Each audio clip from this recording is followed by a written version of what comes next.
différence de celle des ADMR, elle intervient surtout dans les grandes villes. Elle vient de présenter une initiative inédite et originale, la création d'un jeu de société pour les seniors. Le jeu a obtenu le label Made in Jura car il a entièrement été conçu et fabriqué en circuit court par 12 artisans locaux.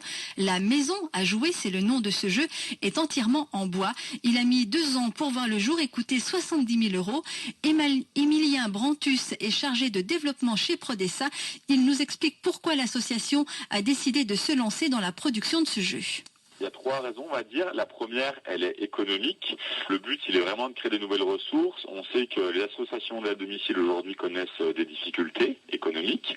Nous, on a donc pris le pari, en fait, de lancer de nouvelles activités pour venir un petit peu suppléer ces difficultés-là. Le deuxième but, il est social, dans le sens où, en fait, on forme en interne aux salariés à l'animation.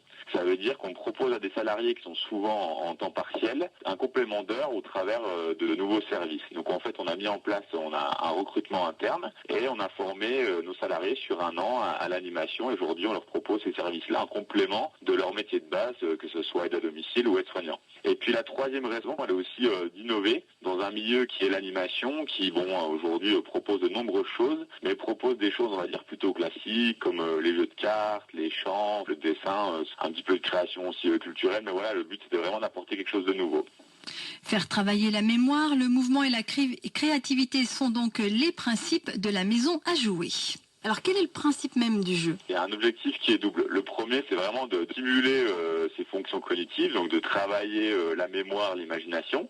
Et puis l'objectif, c'est vraiment d'avoir un moment de convivialité, donc de créer du lien social. Le jeu, pour vous donner un petit peu son déroulement, il se déroule en 3 étapes. Une première étape où en fait on évolue, donc c'est un jeu de plateau, on évolue sur les différents plateaux qui représentent les pièces de la maison. Et dans chacune de ces pièces, on va avoir des questions qui vont être liées à des gestes du quotidien. Typiquement dans la cuisine, ça va être des questions sur la diététique. Dans la salle de bain, des questions sur la santé et l'hygiène. Dans le jardin, des questions sur l'environnement. La deuxième étape du jeu, on est plus dans l'action. C'est des défis en fait. On doit par exemple mimer à son partenaire, lui faire deviner en mimant un animal, une danse, une action du quotidien. Ou par exemple faire des dessins. Donc un peu un mélange de Pictionary également. Et puis la dernière étape du jeu, on est dans ce qu'on appelle l'étape imagination. Donc là, on fait appel vraiment à la créativité des participants. On pioche une carte qui est en fait un début de phrase qu'on doit ensuite terminer. Prodessa cherche maintenant à vendre son atelier animation aux établissements accueillant des personnes âgées, aux clubs et foyers ruraux, tout comme aux collectivités. Un développement national est aussi envisagé avec un concept clé en main.